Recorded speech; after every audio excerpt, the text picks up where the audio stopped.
Got any jokes?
Got any jokes?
Depot on the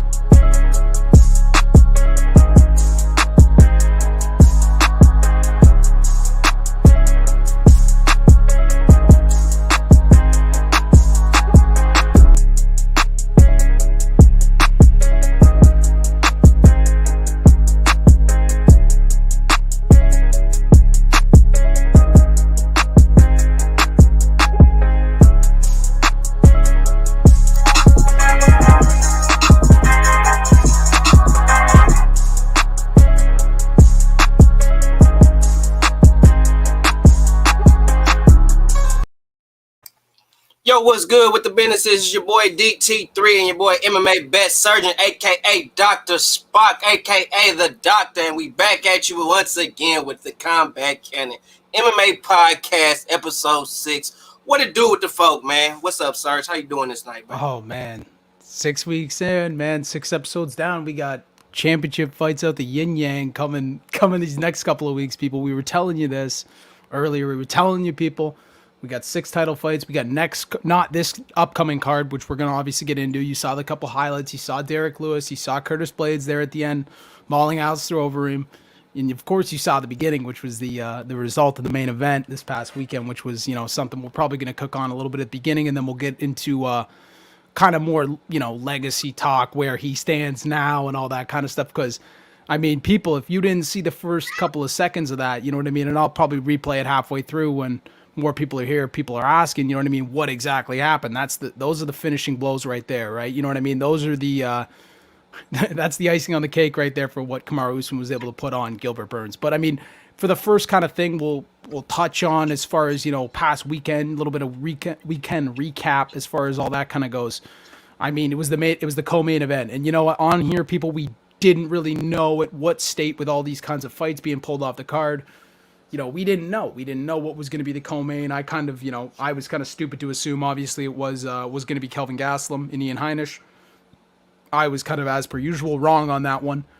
It was, in fact, Alexa Grasso and Macy Barber. So, I mean, in that fight, I did end up picking the underdog, Alexa Grasso. She looked amazing in that fight.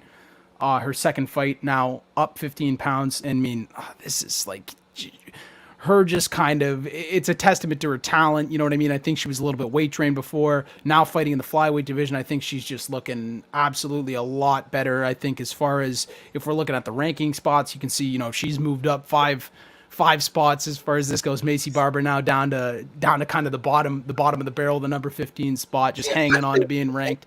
Division was the best thing that Dana White could have ever did, was making that flyweight division for the women, because Valentina, she wasn't really doing cool against the fighters of like the Amanda Nunes. She wasn't doing well with them. And when Dana White came up with this division, Valentina shined along with a few other girls that we're speaking upon right now. Yeah.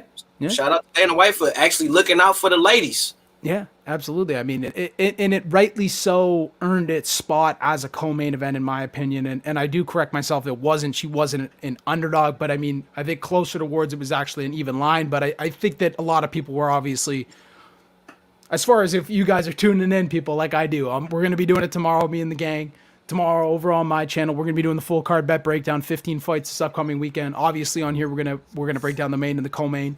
But this weekend, obviously, come in and peek your head in. Obviously, I'm going to have it timestamped as well as possible for you to be able to kind of listen to all the banter. We usually do about 10, 15 minutes a fight, 4 different guys' opinions most of the time now on these types of fights. So, I mean, it's always good to get different opinions. But like I was saying, most of the guys had not gone with Grasso. And, I think the general consensus opinion, if you looked at general betting consensus, you looked at some of these other sites, he was an underdog, a heavy underdog. I mean, I think it was a 70-30 at one point on Tapology, but that's just people clicking, you know what I mean? But it like people thought the wrestling of her was going to be able to surpass Alexa Grasso. Alexa Grasso just looking real well, kind of like I had been seeing in her last fight. She looks real well, moving up 15 pounds. She holds the weight really well, looks very muscular, able to, play a lot in the clinch and get some good work done. And even when she got taken down, she was able to reverse the positions. I mean, that's someone who looks pretty confident, especially fighting a little bit up now, deserving of that 5-spot push. I think we've already seen what she can do in other divisions. So, I mean, good for her. Good for Alexa Grasso. Macy Barber obviously coming off of that ACL surgery, coming off of like a 13-month layoff, with everything going on right now. I mean, it's kind of the norm for us to be saying that a lot of these fighters are coming off of layoffs, you know what I mean? So it kind of, you don't even want to even talk about it anymore. But her kind of being a speciality because of the fact that, there was some ACL, MCL, some sort of a surgery done in her knee with the, some structural damage from previous fights. So as far as all that goes, I mean, she's going to look to work her way back up. It's definitely a lot harder for her now. She was definitely one of those young prospects, especially one of those, I think, OGs on the Contender Series coming up. You know what I mean? Like one of those first people that got the nod on the Contender Series, and she was super young then, still super young. I believe she's only about 21 or 22, and she is best of luck to her as well. I mean, I think Alexa Grasso, she just looked great in that fight. She's going to continue to have success in the flyweight division and then probably work her way up. She's definitely a fun fight too. She's always there to be able to strike too. I mean, how do you see her contending with possible title shot with Valentina? How do you see her contending with her, though? So I joke about it a little bit. You know what I mean? 16-time kickboxing champion.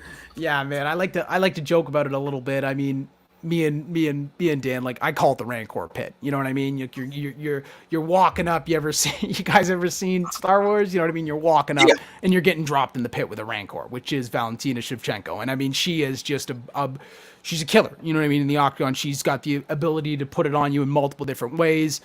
To make you look like a lower level in the discipline that you're already, say to be a pro in, you know what I mean? And it's just her at that level. I mean, I don't see it right now. I definitely like her working her way up the division, getting some fights going forward. But I mean, as far as Valentina Shevchenko in the future, I mean, her boxing's great. And I think a lot of people, I don't know if you listen to Ariel, whatever you listen to, Ariel DC, DC's giving her the praise as the highest boxer in the UFC. Highest women boxer and highest level women boxer in the UFC. And I honestly, I can see where some people are going to disagree to it and stuff like that. Holly Holm? He's talking more so that stuff would be considered kick. Exactly. Then you go boxing right there, right? So these are names that aren't even brought up on the podcast. It's banter, right? It's labels to keep the lines pushing. We got to say shit to keep the we gotta say shit to keep the shit pushing too, man. Like, say a couple different controversial little topics, couple different little, this, that, and the third. But I mean, I think we'll move past this women's fight. I think we'll get into the main event of the evening, which for everyone that didn't see it, you know what, I'm just gonna do an old classic replay just because we'll watch the beginning of it here. It is so just to see the end of it, people. For anyone that didn't catch this fight.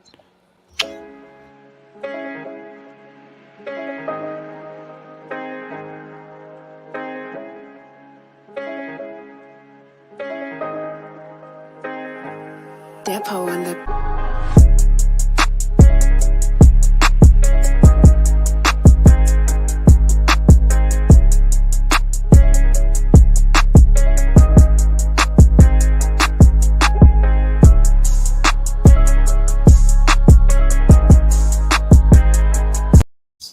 So I mean, like, that's like drops him with a jab, you know what I mean, and then goes in with the killer instinct and finishes.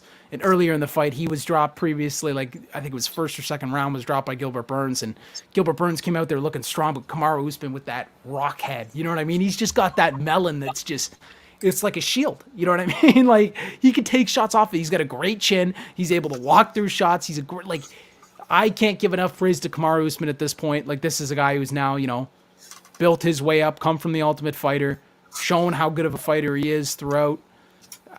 I think now just even more, people make, the arguments, and you know what I mean? I've heard already, we'll talk about it in a minute, Leon Edwards did, a prior interview where he kind of talked about, this, that, Kamaru fighting a guy in Gilbert who we've seen him get chin checked at a lower weight before, so of course Kamaru was going to walk right through him, you know what I mean? That sound like hate. I mean, but this is a guy who's in Leon Edwards who's thirsty for that title shot, and rightly so. I mean, fuck, man, he's a guy who's waiting for it, and I think we'll like, as far as if we're looking at this ranking, here, and kind of what we've seen in the welterweight division, obviously, like, this is it's kind of the way it goes, man. We see a Leon Edwards here at 3, and this is kind of where we could almost start this whole discussion. I don't agree with this list. I mean, I think the UFC says you don't fucking have to agree. We're making the damn list. You know what I mean? Though? Like, that's what they do. They don't give a shit. Like, I don't know. This is crazy.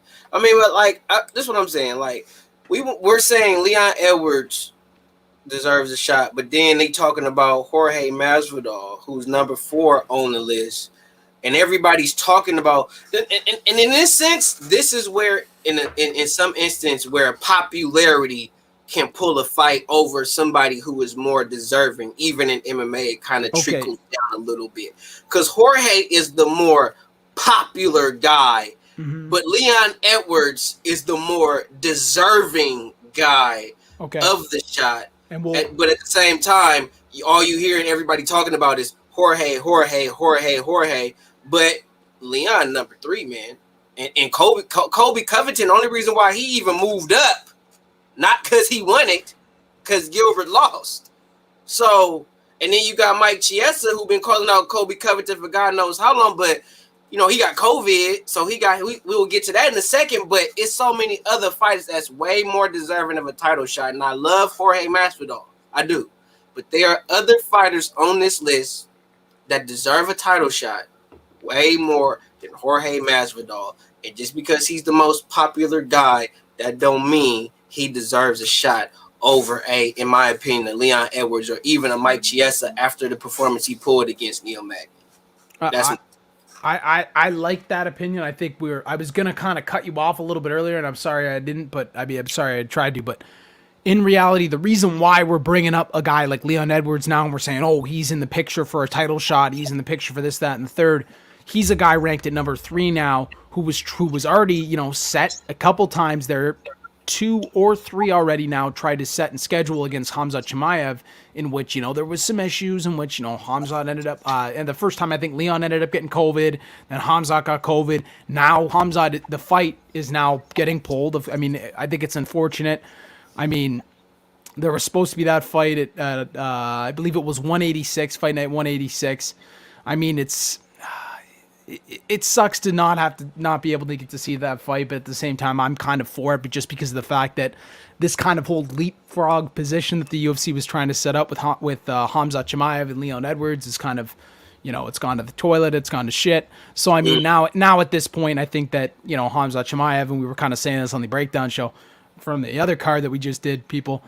Yeah, I think he's got to now work his way up traditional style, you know what I mean? He's not going to get a number 3 shot at any point in time. Like, the whole thing between Leon Edwards is here, it's like we've already kind of heard potential discussions now, and this is kind of, we're going to lengthen the conversation out on this one a little bit. We've already kind of started to hear after, post-Helwani interviews, stuff like that. We've already kind of started to hear, some talks.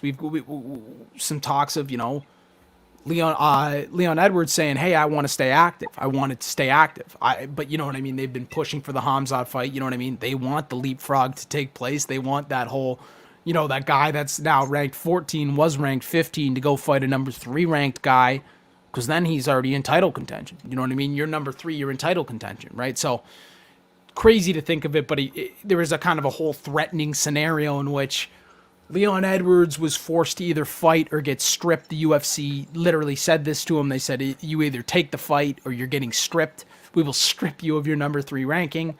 Wow. And that was the full force of the UFC. I remember that was before I even had a thing going. And it was at that point I was like, wow. I was like, that is the true flex. That's the UFC truly flexing its muscles. That's Dana White really getting out there and, showing how much power he's got, how much pull he's got. You're going to fight or you're going to get your ass stripped. And you're going to, all that hard work you putting your way up, that blood, sweat, and tears, those years. Mm-hmm. And that goes to what Dana said about fighting the UFC. It's not your job. It's an opportunity. So it's like, at the end of the day, you here because you built a big enough name to where I could use it to promote my shit. That's really about it. And the moment that your name is no longer helping me promote my shit in a bigger fashion, you getting the fuck up out of here. Period. No, you're right. And I think that if we're talking about, because since we're on the topic of a guy like Leon Edwards, I think it's more so we need to kind of see, and he's been saying it, and I've been hating on him for it. It's like, activity, right? But it's kind of almost this narrative that the UFC's built to say, hey, this guy's not being active, this, that, and third, even though he's had injuries, now COVID, right? He doesn't have any ill will against Khamzat for pulling out because of COVID. You know what I mean? He goes, I know how bad it is, right? It affects people differently, right? Like, Khamzat's having these adverse effects months down the line on his lungs and his breathing and stuff like that, and it affects everyone differently. You know what I mean? So it's I understand where he's coming from, but he said, like, I wanted to originally get kept on the card. I want to get kept on that card. I need someone to fight against I believe it's Fight Night 186. So it's coming up. I think it's in the next couple of weeks. March some point in time, mid-March. But he's saying he wants to get kept on, and his promotional guys, his managers, the people around him are saying, man, we're gonna keep you on. We're gonna keep a guy like you fighting. He's like, I got to get a fight. Haven't fought in a year now. we got all this kind of shit going on. I need to get a fight, need to kind of get out there and fight, keep my name in people's mouths, keep my name, up there in everything. Because if you don't fight, then a lot of these people will forget about you, especially with the frequency of fights in the UFC, of different things happening in the UFC. The UFC is one of these kinds of organizations where, like I said, not even are they, there's like a dictatorship going on.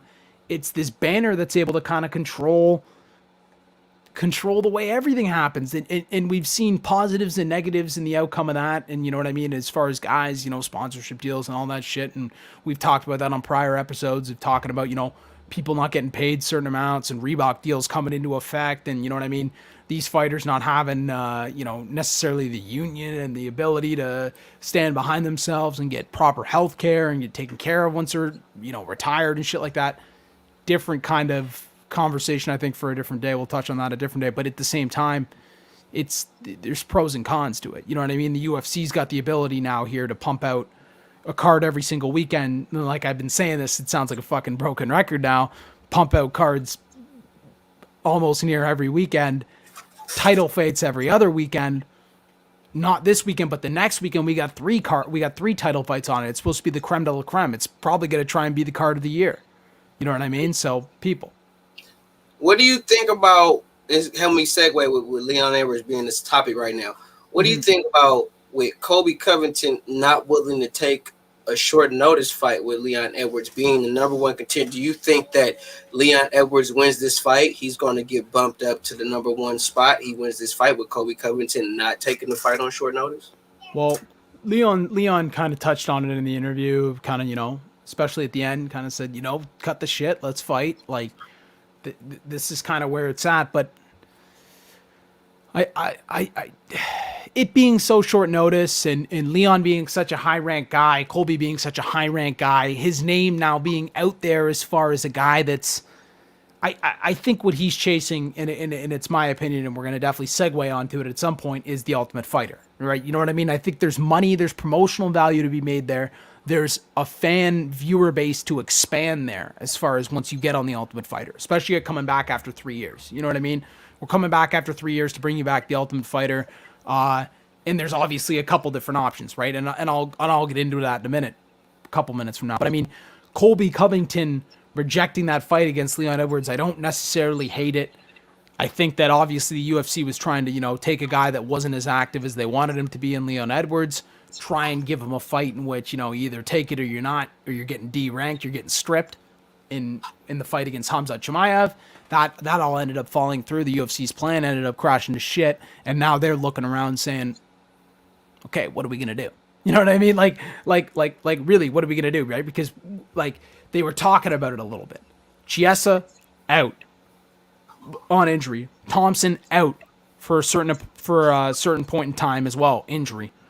Right? Obviously, Jorge Masvidal is one of these guys that's getting talked about in contention for, being one of these guys on Ultimate Fighter. We're going to get into that in a minute. But being one of these guys on Ultimate Fighter, being one of these guys that's going to be showcased and stuff like that. So it's kind of up in the air as far as a guy like what you do with a guy like Leon Edwards right now. You know what I mean? If he can get a fight with Colby or the guy that's not getting that Ultimate Fighter spot and that not getting that Ultimate Fighter slot, then that's definitely a possibility right there. You know what I mean? We'll give Leon Edwards, whoever that, because he wants to stay active. We'll get a fight out of him. We'll keep him going, win, lose, whatever. And that'll be that. But as far as where we put a guy like Leon Edwards right now, I think it's hard to place it. It's a hard thing to place. Got you. I feel that. Now we can segue right into we got heavyweight, we got heavyweights coming up. We got Stefan. Steph already announces his retirement. Why don't we get Sarge to cook on that? Yeah, man. So Stefan Struve, the skyscraper, you guys saw it in the intro. I mean, I played it. It was pretty funny, man. And we got him to he's knocking out Stipe Miocic, people. I mean, he's a guy who's been around in the UFC forever. I'm not talking about Miocic. We obviously know about his caliber of fighting, and I love Stipe Miocic, but Stefan Struve's been one of those guys that was around the UFC forever. They call him the skyscraper for a reason. One of the tallest fighters to ever fight in the UFC. I believe the tallest fighter to ever fight in the UFC. I could be wrong. Almost 7 foot. This is a guy, it's just like, man, like, tons of talent and stuff like that, able to do a lot of different things in his career. Congrats to him on the retirement. As far as well as another guy that's retired this past coming week, Paul Kelly. Congrats to you on the retirement, man. Great career. Man, we appreciate you for everything both you guys did for the UFC as far as it in the earlier days and building it up and making it one of the sports that we know to this day as far as, you know, being one of those sports that's sooner than later going to be one of these sports that's a top 4 sport. You know what I mean? I'm still behind it. The UFC is going to be one of these top 4 sports in the next coming couple of years, man. I'm telling you guys. I'm telling you, it's going to take over. So we appreciate people like that. We always like to shout out people who are, retiring, especially regardless of careers, people that helped build the UFC, especially in its early stages. Stefan Struve was one of those guys. Paul Kelly was one of those guys. Congratulations to both of you guys on a successful UFC career. I mean, congratulations. The whole career as a whole, man. Just yeah, man. Done for the sport. Yeah, exactly. That's what I mean, right? Like some of these guys being in at such an early age, right?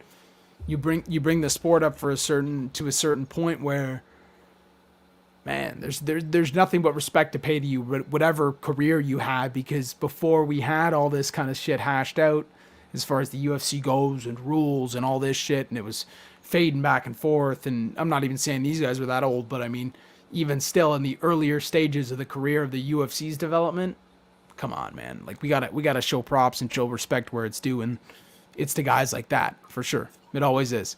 It always is. It always is. We want to get to the Ultimate Fighter and what's going on and how the Ultimate Fighter is coming back and everything that's been surrounding the Ultimate Fighter. Let's do it. I mean, that's definitely one of our creme de la creme topics, and I mean, so we've obviously got the little article here. Dana White revealing it's going to be welterweights. We've heard this, people. It's coming back for the first time in 3 years. I'm a huge Ultimate Fighter fan. That's kind of what got me partially into the sport, with these early years of the UFC and the Ultimate Fighter, when my dad would always have it on, and then I'd watch it, and then, it just goes from there. You just get addicted from there. You get hooked from there, and then the next thing you know, you're watching UFC cards left, right, and center, and this, that, and the third. So it's something that, I'm excited for coming back. I'm excited. I hope they bring it back the right way. I mean, as far as him announcing it's going to be welterweights, we can only assume it's probably going to be a guy like Kamaru Usman. Is it going to be a guy like Colby Covington? I like Kamaru Usman, Colby Covington the most. The way that other kind of networks and other platforms are talking about it, they didn't really give much faith to Kamaru Usman, Colby Covington, because different sources are talking about different things. Some sources say, it's actually going to be Kamaru Usman versus Jorge Masvidal, and it's like, is it going to be Jorge Masvidal versus Kamaru Usman? Is that really what we want to see? Do we want to see Jorge Masvidal versus Kamaru Usman? Number 2, do you, Boone? Here, I'll let you go for it. Do you want to see that? Yes. Yes, I do. But I don't want to see it based on the ramifications that they use it, if that makes sense. Like, I don't think Jorge should get the shot. I think Jorge need to fight somebody, is basically what I'm saying. I think he need to fight somebody and solidify, like, okay, yeah, because you just lost. And I get it, you took the fight on short notice, but at the end of the day, you still lost. All right. And you haven't won nothing, you ain't did nothing since. So to just get a right away rematch right off the back like that is just like, nah, you need to fight somebody. You know what I mean? You need to fight one of these guys, man. You need to fight one of these dudes. These dudes right here, you need to fight one of them. I think if Wonder Boy, I would say Wonder Boy, if Wonder Boy wasn't in his situation, because that's what I want. That's what I really want to see, is him versus Wonder Boy. That's like, I've been wanting to see that for a minute. I want to see him versus Wonder Boy. I don't think Tyron Woodley should be number 7. I think Neil Magny should be 7. Tyron Woodley should be number 9. I think maybe even a Neil Magny, I say Neil Magny because I mean even a Neil Magny fight against Jorge Masvidal would do some merit, in my personal opinion. I know he's not gonna fight nobody like Hamzat, you know what I'm saying? He's too low on the totem pole or whatnot. But I think he should fight somebody, even Gilbert. You know what I'm saying? I think he should fight somebody on this list. At least I say top 10. Top 10 up. He should fight somebody on that and then say, all right, give me Usman.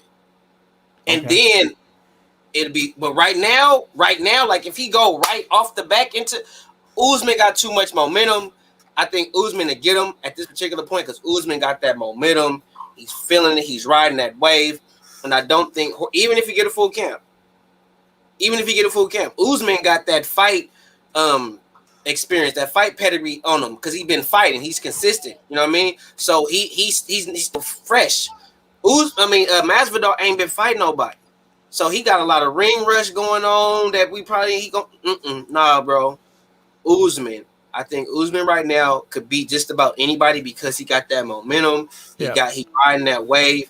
And I just think nobody could beat him right now except maybe a Jorge Masvidal. I do think Chiesa could give him problems because of his groundwork. I think that groundwork, that pressure, I think that'll give him a little bit of a problem because Chiesa is a big welterweight, in my personal humble opinion. Even Neil Magny, them because they don't look like middleweights. When I saw that fight, that looked like two middleweights in there. Mm-hmm. And I think and Usman is a decent welterweight. I don't, like I said, I don't take nothing away from Usman. You know what I mean? He's number 2 as far as title defenses. He got 13 of them sons of bitches. You know what I'm saying? Number 2 on the list. Yep. You know what I'm saying? We could pull that son bitch up too. You know what I'm saying? I don't think I have that as a list, but if you want to speak it off, you speak it off. You ramble that list off. Ramble it off. Tell him who he just joined. He's number 2 on the list of most defenses. I mean, we got Anderson Silva, number 6. We got Anderson Silva with 16. Kamaru Usman, Khabib Nurmagomedov, John Jones, Demetrius Mighty Mouse Johnson, GSP, Max Holloway, all got 13, tied for second place. I mean, you got some Hall of Famers next to you right now. You got Hall of Fame names next to you. Mm-hmm. So, I mean, at the same time, I mean, you got to ride that wave, bro. I just think nobody's going to stop Usman right now. And I think if Jorge Masvidal jump right into a Usman fight, he going to run right into some shit that he not ready for because this is a confident Usman. This is a Usman with a jab. This is not an Usman that just want to sit there and wrestle with you. This is a Usman that's going to dictate the pace. He's going to dictate the range. And if you try to overpower him with your hands, well, guess what, motherfucker? I can wrestle too. So I'll take that away from you, wrestle you, get you on the ground. Because I don't care how good everybody say Jorge Masvidal can supposedly wrestle, you're not going to out wrestle Kamaru Usman. Not going to happen. No, that's not going to happen. No. So I haven't seen him do too much ground and pound. I don't see him ground and pounding Jorge Masvidal. I just see him in a sense winning the fight. If the fight were to happen now, right off the bat, I see him basically just pointing the shit out of him, catching him with that jab, just little shit, catching him with little shit. Same way he did Kobe Covington. Just catching them with shit, just nice shit, just boom, right hands, jabs, right hands to the body, kicks here, kicks there, getting them under the cage, shoulder hitting them, all just little tactical shit. Mm-hmm. I just see him just breaking them down slowly, methodically, and just Jorge having the heart and the grit to not wanting to be stopped. That's what will get him by. But I just see Usman right now just slowly, methodically, just beating his ass for 5 rounds. I hear that. I mean, so the circumstances for if we're going to give a guy like Kamaru Usman a fight against, a guy like Jorge Masvidal would be Ultimate Fighter, right? So we're talking about time. We're talking about, the full Ultimate Fighter show being filmed, all that time to train. We're talking about a full camp. We're not talking about 6-day Jorge Masvidal. So what do you think about that? He ain't jumping right into this, but it would be Kamaru Usman's next fight. Who would you side with in that position? If Jorge was fighting Usman right now, but still full camp this time. You know what I mean? No 6-day shit. Maybe Usman still. Yeah. I'm the same way. I don't even want to see the fight, to be honest, people. And it's not in the hater aspect. I'm a huge Jorge Masvidal fan. Been a huge Jorge Masvidal fan forever. It's to beat a guy like Kamaru Usman, I think that he kind of got his crack at that, on the 6 days notice, and to say that, you're unfair for saying that's 6 days notice, fill-in spot. I mean, it's people. We got to look at what it is. Kamaru Usman's one of these guys now where we're not fucking around. We're not giving him guys that necessarily have a couple good things in certain places. We're trying to give him guys that are well-rounded in enough aspects in enough different ranges that can challenge this guy. This is a guy that's, you know what I mean? This is a guy that's, that like Boone was saying, joining a club of people on UFC win streaks and now, trying to make a pass at people in as far as legacies go.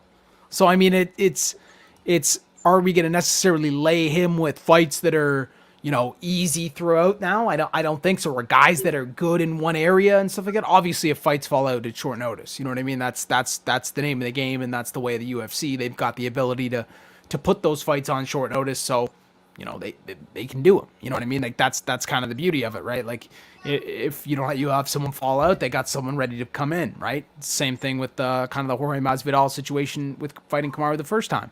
So I just think that I don't really want to see that fight again. I do want to see a Colby Covington fight again, of course. I would love to see both of those guys on the Ultimate Fighter because I think that would be hilarious. I think that would sell more than That's what I think too. Usman. That's what I think. Yeah. Because you got Kobe, he gonna talk. I mean, Usman ain't gonna have to do nothing. You know what I mean? It's gonna be. I mean, come on, Kobe gonna sell it, make America great. He gonna do his little Trump shit. He gonna be all over the place talking all kinds of noise. And I honestly think Kobe Covington is a better shit talker than Jorge Masvidal. He's more loudmouth to me. So I think with that energy, his fan base is gonna sell. You know what I'm saying? Not saying Jorge don't got a big enough fan base to where you can sell that, but it's just the swag of Kobe, the energy he brings, and then the history of the two. Let's get this real. Who got a worse history? Kobe Covington, Usman, or Usman and Masvidal?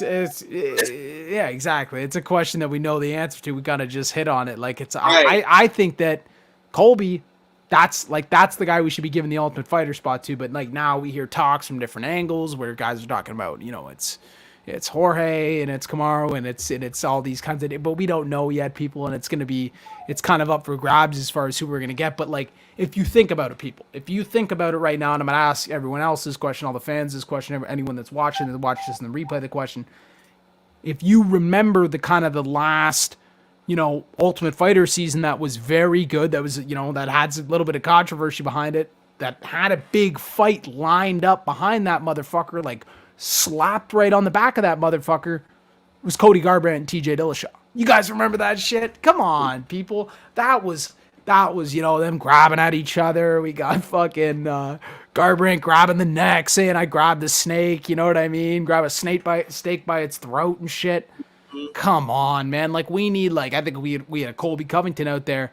We'd see a lot more of that. I think we see a Masvidal, we see a Kamaru, we see two calm guys who know where they're at in their careers, know that they're both well respected. You know what I mean? As far as that, I think Colby still fights for that respect, or as far as that's kind of the character he plays, right? Because for anyone that doesn't realize it's a character, right? The guy was going to get cut from the UFC. You know what I mean? They said vamos after, and you know what I mean? And he said, I got to fucking do something. I can't just wrestle.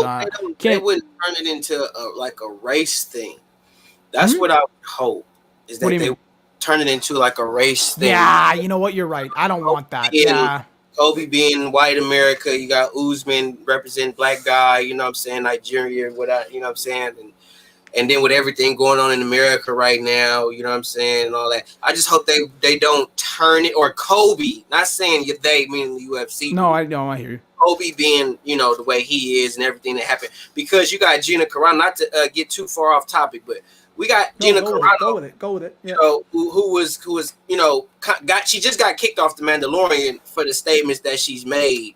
You know what I'm saying? And it says this is post Trump, all that, and she's still making these claims and all that, saying all these little fucked up comments, and it's just like I see Kobe doing some of the same type of shit. You know what I mean? And it's just like. And with Usman being a black guy, you know what I'm saying? It's just like, I would hope it don't turn into something like that. Yeah. If they were to make that. Don't get me wrong. I still believe that Usman and Kobe Covington being two coaches opposing each other with their history and them being the dynamic fighters that they are, it would sell way more than a Jorge Masvidal, Usman being the coaches. But I would hope that in that being a Kobe Covington Usman, meaning that it don't become some racial thing and then it turns into something it don't really need to be, or they never intended for it to be in the first place. Yeah, everything that's going on in America. I was having a pre-stream conversation with my boy Dan, Lieutenant, and me and him were talking about and how I made this statement a couple times off air to a couple of friends, and a couple of boxing guys that like boxing, and it's not even a comparison against boxing, but even if we just take combat sports into it, I think the UFC leaves a lot of, race kind of, where you're coming from position out of it as much as possible. You know what I mean? And me and my boy Mark had a conversation about it. Obviously, a big one was Conor McGregor, Ireland versus Russia.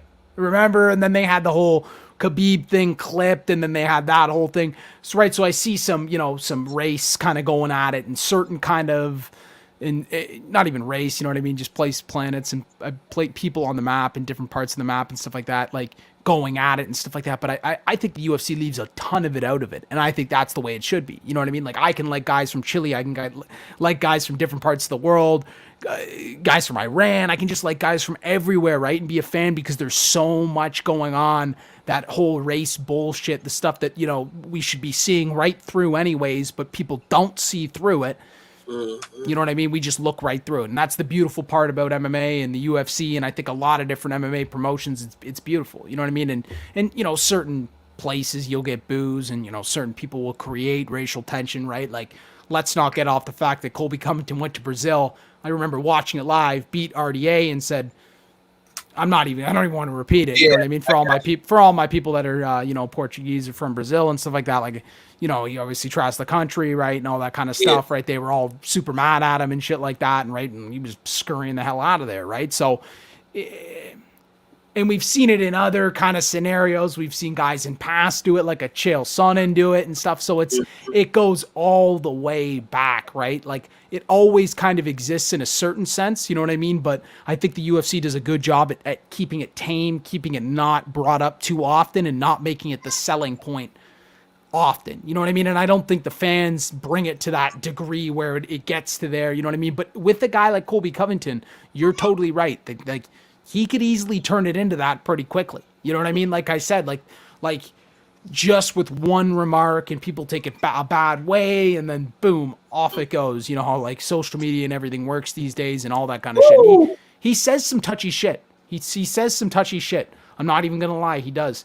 And like he says, it's supposed to be part of a character, but I mean, people are going to take it at face value. If you're saying it on camera, they're just fuck the character. Yeah. They might not even know the full story. You know what I mean? They're just going to look at you for who you are and play it off as that. And that's what they see, man. If you on camera and they're seeing you being this asshole or this racial individual, then that's perception is everything.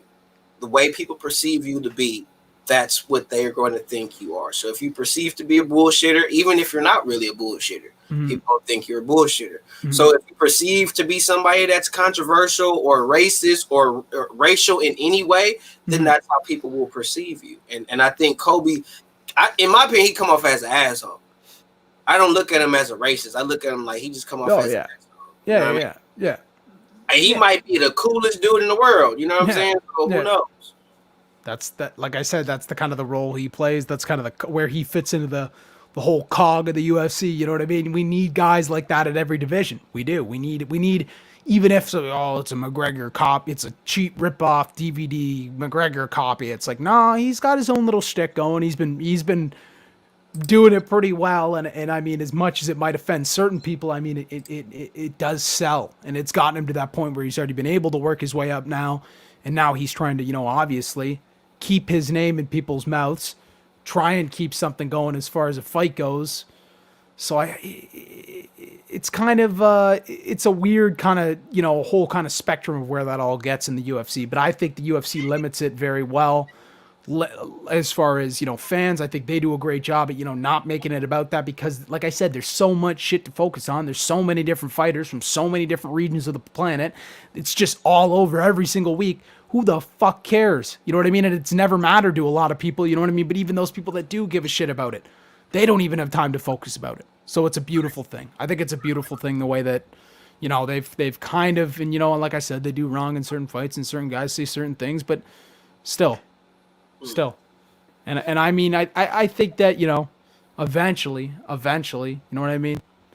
Of course, it'll get hot. It'll get hot at certain times. It'll get light. It'll get cold at certain times. You know what I mean? As far as everything goes nowadays, you know what I mean? That's just the way this fucking planet is.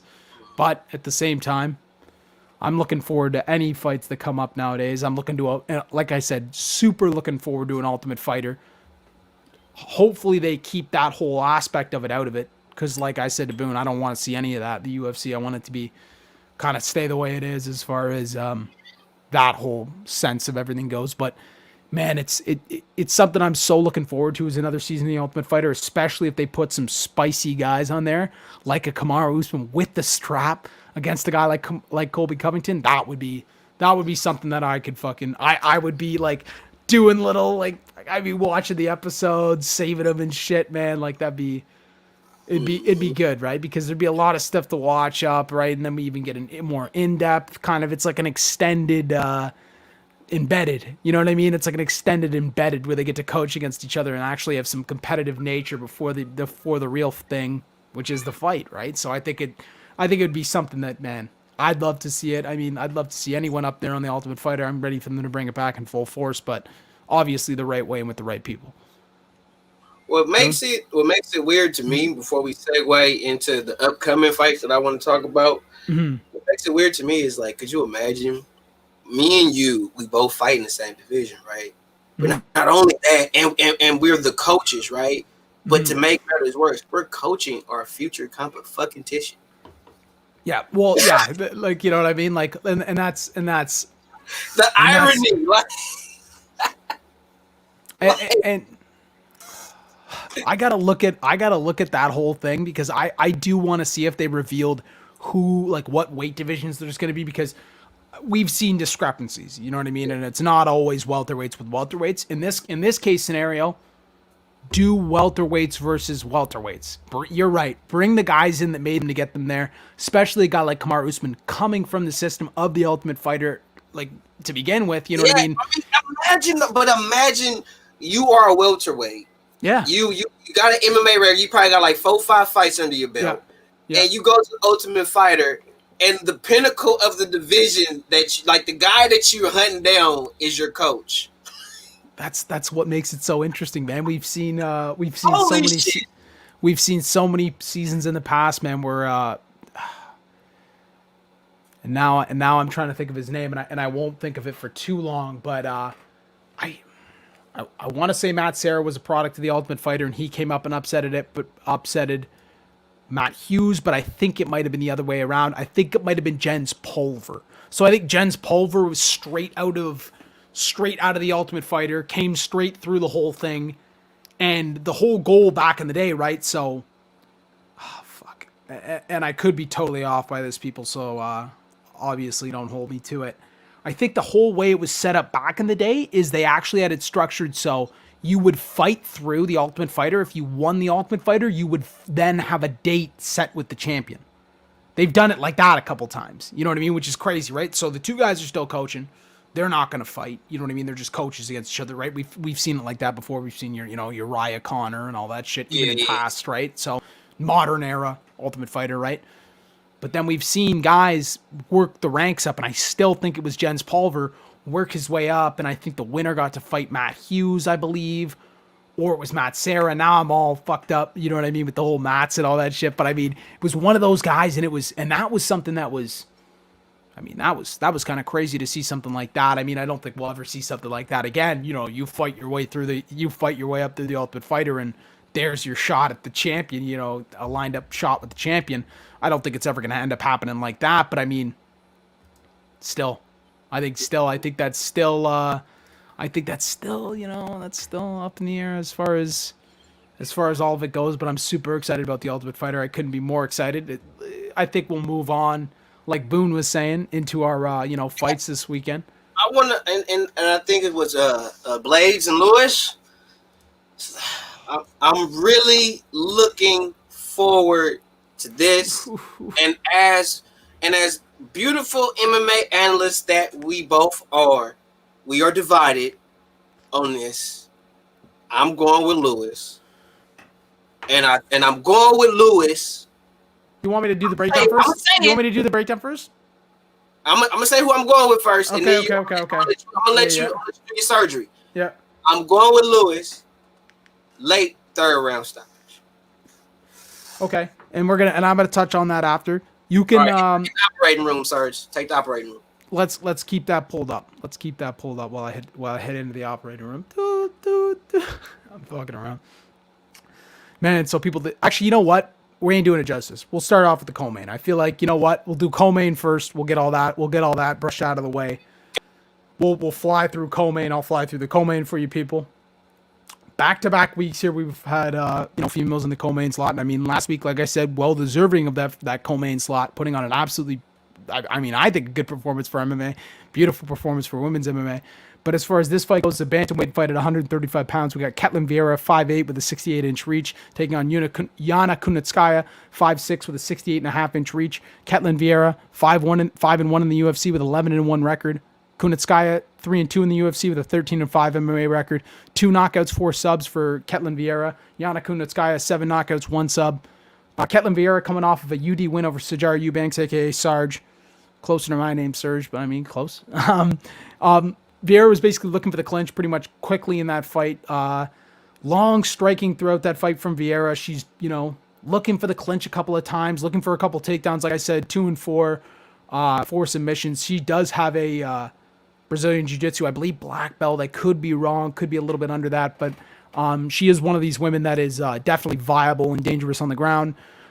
It was a pretty close striking fight at the end of the day with a girl like Sijara Eubanks. And that's kind of a little bit scary to say because Sijara Eubanks, as good as she is, she's kind of, we've touched on this in previous episodes, previous breakdowns and stuff of mine, and no offense against her, she's kind of a gatekeeper as far as seeing what you can do in the division and seeing, where you're at, a testing stick, a good measuring stick for a lot of these different fighters and these women's fighters in the bantamweight division. As far as, in that fight, I think, Vieira was still landing some good counter shots, pushing forward a little bit. But like I said, outlanded through 2 rounds against Sijara Eubanks, not the best thing. Third, actually, she came out there looking a little bit better. I think that the one thing that Ketlin Vieira lacks is once she gets into range, she definitely stops moving her head. Her head stops moving. It becomes a standing, target for any other woman to pick apart and pretty much throw shots at. She ends up getting countered pretty well.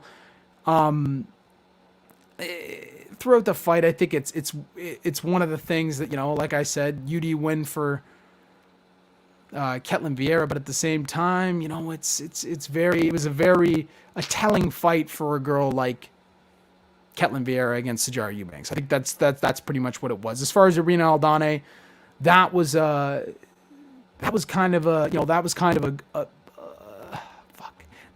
crazy little spot where, she was in because, Ketlin Vieira was making her way as far as one of these women in the UFC, to give you a little bit of background at that point, as being one of these women that was, pretty dominant, one of these women that was going to get ready to go in there and challenge pretty soon. That the last previous fight she fought, not against Sijara Eubanks, but the fight before that was against Irina Aldana.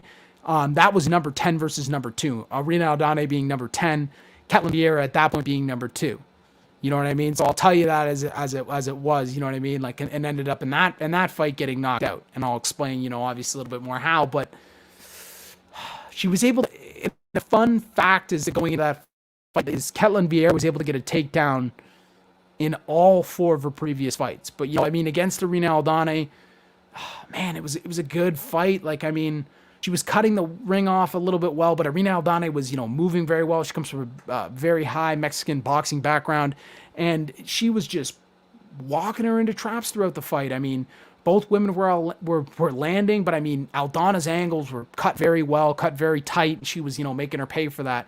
A couple heavy counters were landed by Vieira, but not much that was, really hurting Aldana. So, throughout that fight, it was she was just walking her down, just trying to get something done, and Aldana cuts angles and pieces her up. And she was pretty much in that second round, I believe, able to basically move her in, slide her in as a trap, and slip her right into a hook. And Vieira was slept on the ground. So it just kind of tells you, right? That's a 10 versus 2. And then obviously she's going against girls like Sijara Eubanks. She doesn't look as good. I know this is a little bit MMA math, but I'll let you do what you want with it. As far as Yana Kunitskaya goes, like I said, 7 knockouts, 1 submission. She's coming off of a UD win over Julia Stolarenko, in which she got a UD win. That whole fight, Kunitskaya looked very good. Good clinch control throughout the fight, a very strong position against the fence, good dirty boxing, able to, secure that wrist, able to just, put constant pressure on her throughout the fight. some of the striking differentials through the first 2 rounds. I didn't even get the third round. 52-12, 65-2 in the second round. I mean, like, these are just numbers output from Stolarenko against, from Kunitskaya against a girl like Stolarenko. And I mean, she was just had her clenched up against the fence. She just didn't have the power to get off the fence and get anything moving. I mean, it was pretty much continued pressure throughout the third. And she was just looking through the clinch the entire time. I mean, Stolarenko kind of threw up a couple submissions against Kunitskaya a couple times throughout the fight, but wasn't able to get anything going. As far as the Aspen Ladd fight, that was a KO loss for Kunitskaya. I mean, this is what's kind of funny. Both these women, UD wins, and then you look back one fight and they're coming off of knockout losses. You know what I mean? So the knockout to Aspen Ladd, obviously, was a clinch fight. Like I said, Kunitskaya likes this clinch. She likes to do work from there. She was separated a couple times off the fence, which I think, for inactivity, which, didn't get as much going. I believe one of the times to separate was from grabbing the fence. Yeah, one of the times from it caused separation was from grabbing the fence twice. So, I mean, that's an instant separation. I mean, it's kind of back to clinch throughout the entire time for a girl like Yana Kunitskaya. She's one of these women that, likes to go back to her breadbasket. If she has a couple more weapons in this game, she could be really more dangerous. I mean, a lot more dangerous, sorry. She had her back taken at one point by Aspen Ladd, and, Yana was able to reverse it towards the end of the round. I mean, she was able to show a little bit of good takedown defense throughout the fight, starting the second round. I mean, Ladd ended up getting the takedown before the end of the second. She wasn't able to get much work done. She was kind of tied up, not even able to throw many shots. She was dropped at the start of the third round. I mean, arguably a fight she was winning, a very close fight for sure. Dropped with a short left hand and then finished shortly after. I mean, I think this is a hard fight to call for sure. I think, makes sense this is a co-main event. I think that could be definitely fireworks in this women's bantamweight bout for sure, without a question. I mean, we saw it last week, what the women are able to do. We've never questioned it before, but I mean, even still, to the people that are questioning it, that's why they're here. These two women are probably going to throw down. I think both women, they haven't fought since September of last year. I'm not, I'm gonna kind of wipe away that whole rust card because both of them being off since pretty much the same exact amount of time. I'm surprised to see, and I'm gonna be surprised to see how the cardio levels of each fighter hold up throughout the fight. If the clinch wrestling heavy game plan is preferred by pretty much both. Obviously Vieira more for the groundwork if she can get it there. Kunitskaya more for the clinch work. Imposing that pace on you throughout the fight.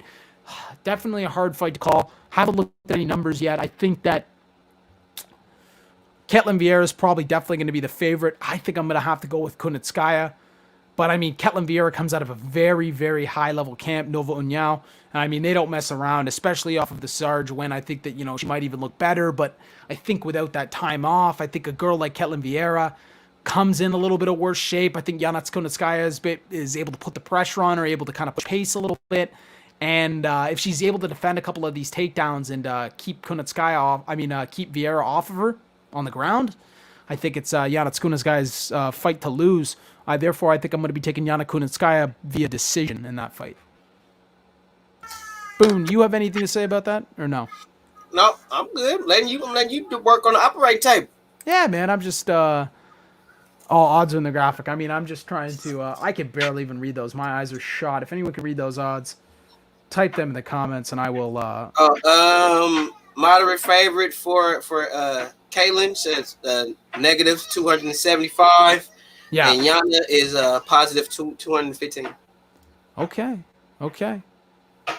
Yana's positive 215. Okay. Yeah, okay. Okay. Here we go, people. You know me. I like to roll with the dogs and get dirty with the dogs. So you know what I mean. The dogs are gonna be barking again this week. I will transition over quickly to this. Let me just grab a quick sip of this. But I will transition quickly over to this main event of the evening. This fight that we're all here for. And I mean, people, this fight, don't get it wrong, 15 fight card.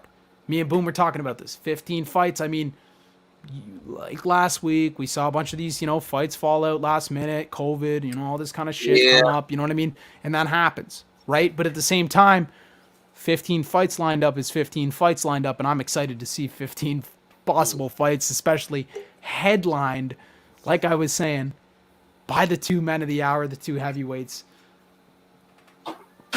It's going to be an absolute, in my opinion, an absolute, I'm gonna break it down real quick for you guys. Go ahead. This is gonna be a fight, man. In my opinion, I mean, it's a Your heavyweight mic, bout, by the way, obviously. breaking up a little bit, Serge. Your mic break up a little bit. Just a little bit. It is? Yeah, your mic breaking up a little bit. Okay. I mean, maybe just for a second while it's swapping over to this. I mean, this is a heavyweight bout at 265 pounds between Curtis Blades, 6'4", with an 80-inch reach, and Derek Lewis, 6'3", with a 79-inch reach. We got Curtis Blades, 9-2 in the UFC with a 14-2 MMA record, and Derek Lewis, 15-5 in the UFC with a 24-7 MMA record. Curtis Blades, 10 knockouts, no subs. Derek Lewis, 19 knockouts, 1 sub. I mean, that's a number right there, right? 19 knockouts, 1 sub. Holy shit. But Curtis Blades, he's coming off of a UD win over Alexander Volkov, and, he was pretty much able to take his kind of game plan, in which Curtis Blades, if you've ever seen him fight, he's one of these guys, heavy top pressure. You know what I mean? Heavy top pressure, wrestling style. You can see it. 10 knockouts, no subs, but he likes to wrestle, and he's got no submissions. That's fucking crazy. He's one of these guys that once he's able to take you down a couple of times, if he sees the opening on the feet, he's definitely got the power on the hands and feet to take you out that avenue as well. I mean, he's just got this heavy top pressure where if he's able to get on you, like even in the Volkov fight, and I know we saw, a little bit of fading from Curtis Blades, man, you're going to get pretty much mauled on, slept on, body punched, beat up. And if you open up your chin at any point in time, I mean, we saw it in the intro, man. We've seen what he can do to a guy like Alistair Overeem, especially with, if he just has that little opening and he just has that spark to throw those elbows. You know what I mean? Like, he can open you up real quick and hurt you fast. So, I mean, with a guy like Curtis Blades, like I said, the Volkov fight, he was able to pretty much put into place his game plan being take you down, wrestle you, keep you on the mat, keep your back down, put shots on you when you're in a disadvantaged position, and keep that pressure up throughout the fight. And like I said, faded a little bit, but same exact hard pace throughout the fight, and was able to, UD win over Alex Volkov in a 5-round fight. The JDS fight, I mean, in that fight, he started a little bit more ranged, trying to get the power, obviously respecting it of JDS, not wanting to get, slapped at any point in time. He was shooting for a couple sloppy TDs in that fight, a couple sloppy takedowns in that fight against GDS. Obviously, that's not going to be very successful. JDS was able to kind of, evade, slip, move out of the way. I mean, he had a lot of good success with the kicks throughout the fight. I thought he was able to, pretty much make JDS think of, this is, if he wants these couple of takedowns and he's not able to get them, definitely don't want to get taken down by him. And I mean, he was landing some good counter shots, even walking down JDS towards the end of the first round.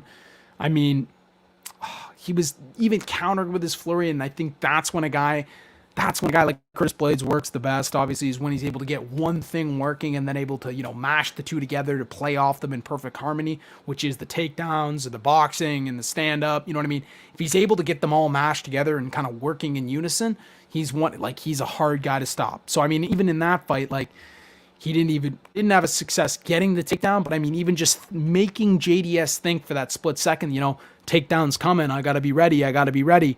Man, he was able to, rock JDS starting that second round with some punches, following up with the knee and then stopping him. I mean, he's an athletic guy. It's not like he's a guy that's just been put there just to lay on you. And, he's got the physical attributes behind him, the 6'4" with an 80-inch reach to, back that up. As far as Derek Lewis on the other side goes, we got Alexei Oleinik, in which he's coming off a TKO win. Alexei Oleinik obviously rushing in, him having kind of, I think if people want to do the math, he's got like Alexei Oleinik and full bet breakdown tomorrow on my channel, people. He's also fighting in this card, so he'll be an exciting guy to talk about as well. I mean, you don't see many guys with like 40 plus submissions in on their record. You just don't see it. You know what I mean? Especially in the UFC. And getting up there in age. But as far as that fight, I mean, Derek was rushing him with punches, dropping Oleinik pretty much off the opening exchange, trying to land some ground and pound. He got reversed, and, we heard some gargling from Derek Lewis, in which, it was kind of like a scarf hold choke for Alexei Oleinik, and I mean, he was trying to really get that choke. I think he might have even gassed himself trying to get that choke. I mean, opening of the second round, we saw Derek Lewis pretty much rushing him. Derek Lewis pretty much rushing Alexei Oleinik and dropping him with the hook, and then pretty much just stopping him. We know that Derek Lewis, having that power, he's able to do a lot with it. And especially the Ilir Latifi fight, that was also a KO win for a guy like Derek Lewis. Pretty much just walking him down, looking to clinch, Look for the jumping knee a couple of times, 3 or 4 times throughout the fight. I mean, the clinch was broken up pretty much a couple of times. Lewis was pressing again, even looking for a takedown at one point for himself. Latifi was able to get a takedown with about 2 minutes left in the second, looking for some ground and pound. He's able to secure a second takedown even before the round ended and then keeping him there. But I mean, Latifi pretty much ended up looking like he was gassing out throughout the fight. I mean, control and grappling by Latifi was, he also got another tight takedown to start the third, but obviously then Derek Lewis has that power. We've seen it, people. We've seen that power, and a perfect example. If you guys want to go watch a fight that's just going to leave your emotions going, I mean, I know I'm ruining it now because there's no point, but I mean, I'm sure a lot of you have seen it. Derek Lewis versus Alexander Volkov. Holy fucking shit. We saw Alexander Volkov arguably winning the entire fight, and then we saw Derek Lewis sparking him with literally 10 seconds left to go. Sparking him out cold. It was something that, you just can't even write that up in like a movie. It was awesome. I mean, it was so awesome. I mean, if you look at a guy like Curtis Blades' record, I mean, his only 2 losses to Ngannou, not to get into that. I mean, throughout the career of Curtis Blades, we've seen him, impose that wrestling heavily style, hard, heavy-handed, grounded pound. He makes for a lot of problems in the heavyweight division, like I was saying. I think that you have to have an answer like a guy against Curtis Blades. He's just so vicious with a lot of the strikes he throws, especially when he gets into that dominant position on the ground in the clinch. If he feels the ability to pull the trigger and he thinks you're too worried about the takedown, we've seen it in other fights. He's able to, get that knockout, press you when he knows he needs to press you. The only 2 losses coming for Curtis Blades are, in fact, by Francis Ngannou, who, of course, possesses otherworldly power. The power, normal people are not built with on this planet. He's one of those guys, man. He's got the light switch, the off button in his hand. But a guy like Derek Lewis, I mean, who sits atop the heavyweight division in knockouts, I mean, always has the ability to close the show at any moment, such as a guy like I was talking about in the Volkov fight. Like I said, top of the heavyweight division. I believe most knockouts in the heavyweight division in the UFC. Derek Lewis stamped the name on it. Bing. I believe so. I mean, I think this fight should be one of the fights that remind us, why these heavyweights are as vicious as they are, even in different positions on the ground, on top. I see the wrestling of Blades being probably something he keeps improving on and just makes it more utilized and more kind of meshed into his game throughout when we see him fight. I think this fight's pretty much going to come down to cardio, positioning throughout the fight. I think if you're Derek, you make sure you aren't too heavy in one spot, that you put some shots out there to prevent a Russian shot from Blades. You want to try and get some respect early, obviously clipping Blades, but if you're not able to, you have to always, stay in the position that you can clip him and turn his lights out if possible at some point for a guy like Derek Lewis. But I do think that this fight's going to be a beautiful headliner. I do think that Curtis Blades is going to dominate the fight as far as wrestling goes, pace goes, cardio goes. I think that Curtis Blades it's his time to, again, especially against this fight against Derek Lewis. I just think that, there's going to be a couple points in time where we see a guy like Derek Lewis, maybe have some, some of those sparks, some of those times where we go, oh fuck, here he is right here. It's Derek Lewis. Can't count him out at any point in time. But I just think that the wrestling of Curtis Blades is just going to be too much. I think it's going to be it's too heavy. I agree with that in a sense. If Derek Lewis is not able, to deal with Curtis Blades wrestling. But if he's able to somehow, because honestly, have we really seen Derek Lewis really wrestle? Have we really seen him really wrestle? I mean, they're like the fact that you had to think about it. Oh, I mean, my mind's like a steel trap as far as fucking some of these guys go sometimes, man. We got all these fights going on and this, that, and the third, and 6 championship fights, you know what I mean?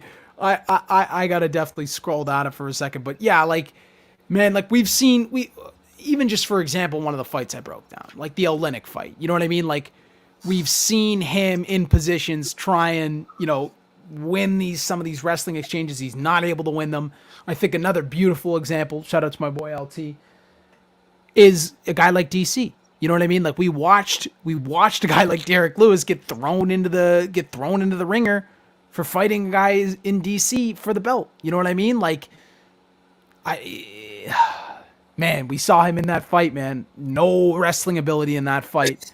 And I just think that, and I know there's been time between that fight and through others, and other people will say, oh, well, we've seen certain guys that, maybe aren't up to the same skill level, and we've we've seen a guy like Curtis Blades, maybe he's fought earlier guys in his career. Right. You know what I mean? Or maybe we haven't seen as good wrestling as him. We're going to see both of these guys at the top of the food chain. Like I said, the only 2 losses coming for a guy like Curtis Blades, he's got a tendency to gas out, but there's only 2 losses coming to fucking knockouts against the guy that punches like a Ford Escort going full speed. You know what I mean? Like, come on. It's like, it's crazy, man. When I remember, you've heard that, right? Dana White saying that before? Yeah. Yeah, come on. Like, that's crazy shit. You know what I mean? So I think that there's definitely always the opening for Derek Lewis. Like I said, we've seen it in the Volkov fight. We've seen fights where he's losing, blah, blah, blah. Even, you make arguments, Latifi fight, you know what I mean? He's getting out-wrestled a little bit, right? Like, And then he's able to land it. You know what I mean? Like, he's got that power. IBT, shout out to him. 11 knockouts, number 1 in the heavyweights in the UFC. That's just in the UFC. Like I said, 19 knockouts to go with his history. Yeah. Oh shit.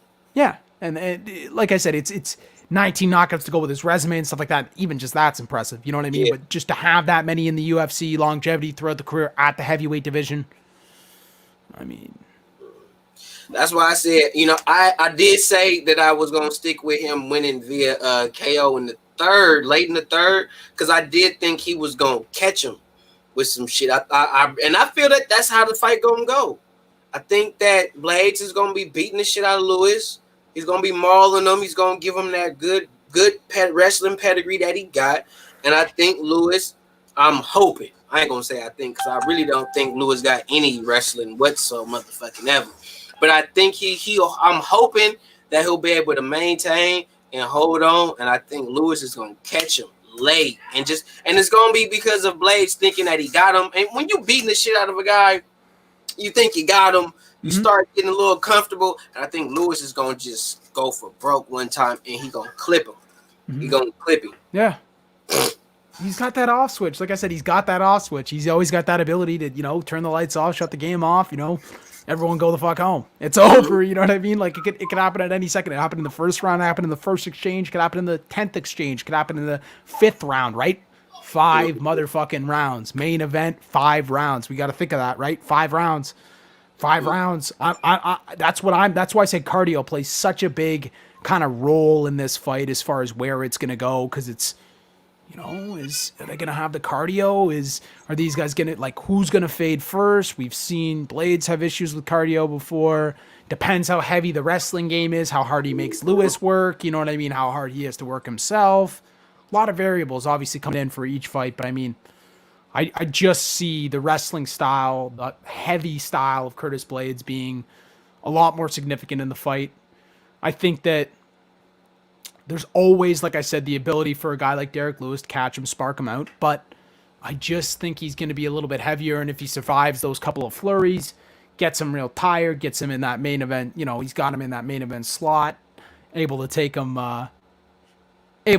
those extra 2 rounds too. I mean, I know it could be a deficit for both guys, especially saying like a guy like Curtis Blades gasses, but I'm kind of looking to see it. Like, you know what I mean? I'm kind of looking to see it. Like, I mean, I'm just trying to look right now. The last time that okay, so the last time Derek Lewis fought 5 rounds was against JDS, and he got knocked out in round 2. But I mean, that was his last 5-round booked fight. You know what I mean? I'm just trying to look at how many rounds has he been total. Well, remember this is, and I'm sure everyone remembers this, the Francis Ngannou Derek Lewis main event that went 5 rounds, UD win for Derek Lewis. Do you remember that one? Mm-hmm. And it was kind of a sleeper, both guys feeling. I remember how he won, but I remember he won that shit though. Both kind of guys feeling out. I would say that's his last 5-round decision win. So that's the last time he went a 5 full. So I think he can go 5 full rounds with Ngannou. Yeah, but the pace, okay. You don't think he gonna pace Blades? No, I think Blades outpaces him with the wrestling. I think I think Blades will have the right kind of plan.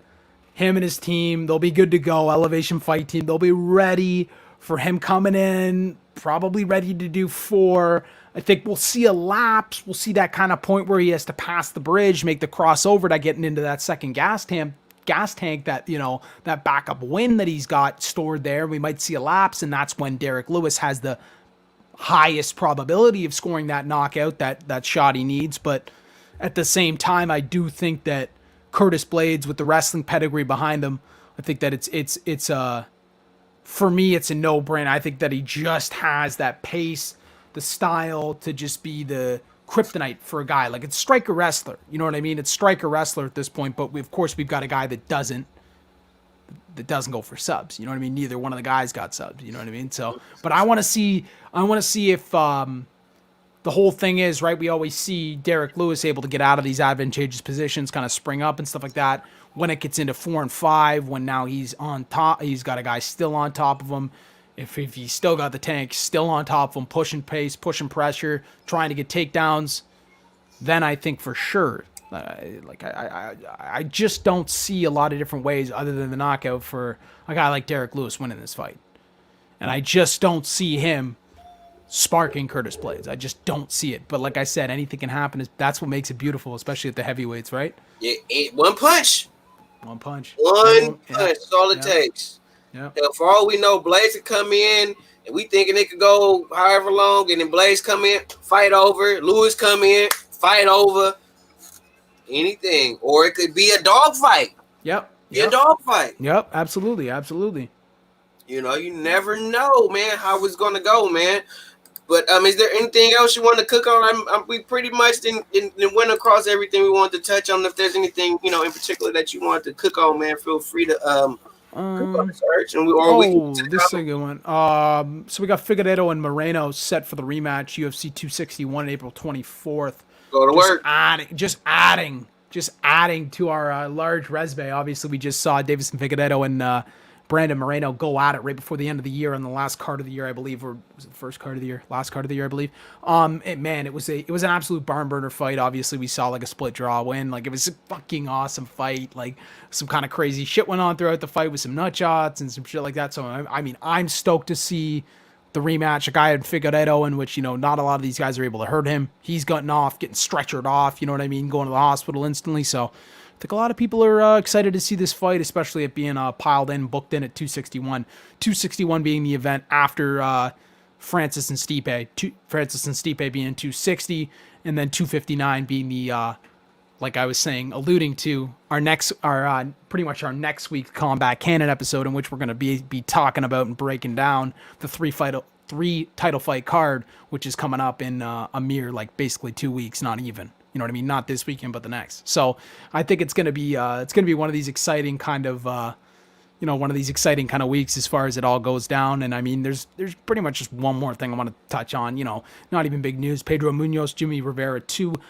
We were expecting it a little bit sooner. If you guys are following my channel, like I said, always follow it for the breakdowns and everything else. Like I said, we'll be going live for most of these on both channels now, but people always tune in, because this one might be one of those cards, depending it being a fight night, we might just have it live on my channel. But even still, people, tune in for these breakdowns. You're getting multiple opinions on it.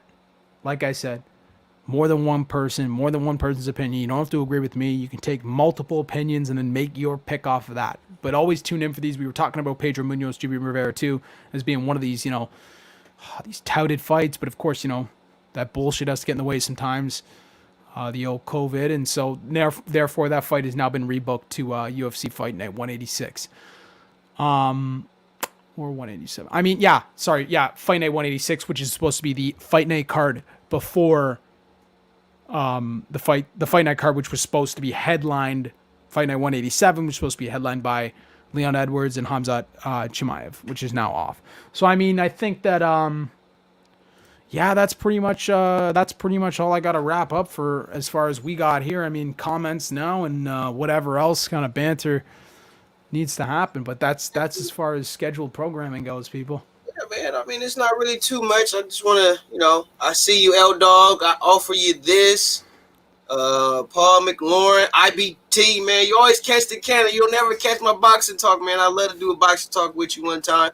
IBT in the building, you know, mainly this. I mean, it's not really too many questions. H Money in the building, D Hodges, I see you. You know, Toby Bartlett, appreciate you. Just give a I see special you, shout out WMMA. I see that. to WMMA. You know, Jodeci Boots. Ooh, yeah.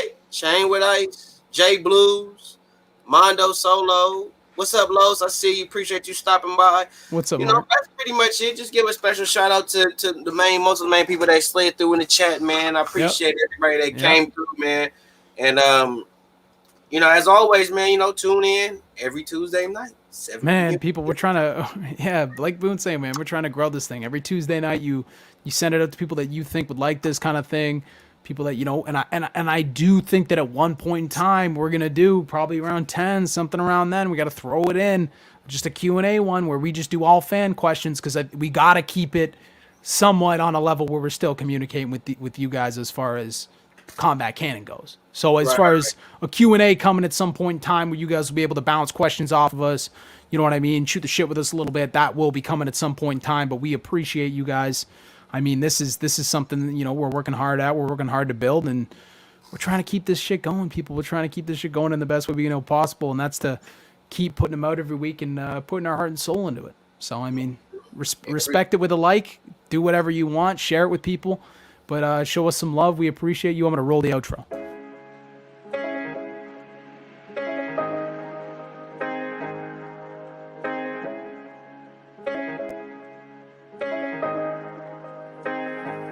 Depot on the